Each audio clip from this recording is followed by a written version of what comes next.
I think most people are learning dock starting backwards. Let me explain. I see dock starting as 3 distinct skills. First, phase 1, the actual dock start, getting your feet from the dock onto the board. The second is the recovery phase. This is the tricky bit. Like a hangover, you're a little bit off balance, you're off kilter, and you need to do some subtle wiggling in order to set things right.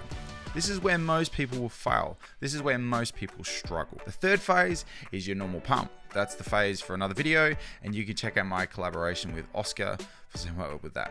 The link is in the description. But hold on, I did say that people are learning to dock start backwards. What do I mean? By this I mean learning to pump is actually the first skill you should actually learn. The art of jumping from a dock onto a foil is something you can practice over and over and over. You can actually become very good at starting from the dock, but the real challenge is continuing from the dock. For now, let's just look at the dock start. Phase 1. All aboard. This is my foil buddy Josh. Quick shout out. Without the help of this legend, I would not have enough good footage to make these videos. Follow him on Instagram. I'll put a link in the description. He's an absolute legend. So thank you, Josh. Now, Josh here has an excellent dock start technique. Mine is different. Less reliable, way less smooth, and harder to land. So let's compare 2 techniques. Let's call Josh's version the double groper. He holds both rails similar to where your feet would be, runs fairly quickly, and lands front foot first. His strike rate is extremely high, and double gropey McGroper creates a lot of speed from the dock. So again, both hands are on the rails, mast is about 1/3 in the water. He runs, jumps, lands front foot first, and away he goes, with plenty of glide and style. My version, which we can call the Tappy Slapper, for reasons which will become obvious, involves pushing the board from the back, holding my hand over the balance point of the board, and releasing the board, then lunging onto it, back foot first. My strike rate is getting better, but on a normal day, I fall far more often very close to the dock than Josh does. So again, my mast is about 1/3 in the water, I push the board from the back, put my backhand where the balance point of the board is, then release the board and jump onto the board back foot first. If I was to recommend one to you, if you haven't already developed a shitty technique like I have, is to learn the double gropey McGroper. It's the best I've seen.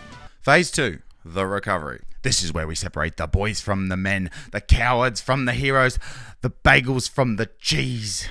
The only reason I get away with a bad dock start technique is because I've learnt to recover pumping in the surf and winging. The skill set is really hard to practice if you're not on foil regularly.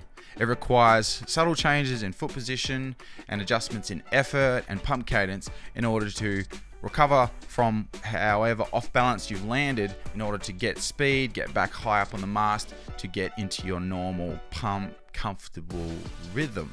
I managed to land my first ever dock start only because I'd been proning and winging for the last 6 months multiple times a week.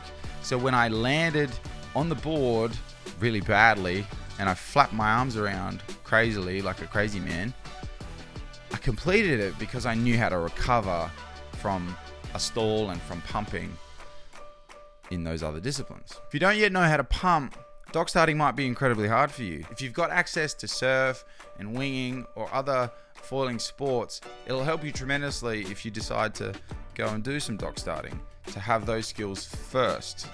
But if you don't, see if you can get behind a jet ski or a wake boat, get somebody to tow you up, use a bungee, use anything you can to get you up on foil rather than having to jump onto foil from a dock start. It'll just allow you to practice your pumping, allow you to practice turning and carving, because all those skills help when you're trying to recover. Because like I said, in the recovery phase is where most people will fail. Like I said, learn it backwards if you can. Go phase 3, go phase 2, if you go phase 1. If you learn it the other way around, so be it. Good on you. That's amazing, actually. It's really amazing. It's very impressive, and it probably took a fair while. But if you did it either way, it's fun to do. So as promised, here are some extra little helpful tips when you want to go do some dock starting. That'll make it a bit more fun and a bit easier. First tip, dock height. We've found that docks that are too high make you have to crouch too much, and docks that are too low make you need to jump up too high. A good height seems to be around 50 centimeters for us, whatever that is in inches. You can do the calculation yourself. It does make a difference, but you'll also probably just get used to whatever you use most likely. Secondly, get yourself a ladder setup. Josh here has made a super simple setup with one strap and a 2-step ladder. It saves your shoulders from having to awkwardly hoist yourself up out of the water repeatedly. Third, easiest way to get the foil back on the dock is to flip it over. Pick it up on the foil. Seems obvious, but I see a lot of people doing it the other way. Fourth tip is to do it with other people. This is probably the most important tip. It's a lot more fun with crew. Dock starting on your own can get pretty boring and frustrating, especially if you're learning. But doing it with other people makes it all the more fun. It's an incredible workout, and it has a lot of things that will cross over to the other foiling disciplines that you do. Even though I have surf and wind at my doorstep, I still usually do a dock session once a week, and I enjoy it every time. To round out this video, I'd love to know what foils you're using to dock start. If you do, obviously there's the really obvious ones, the 1310, the 1150, the 1300, but has anybody got their hands on the sub foil?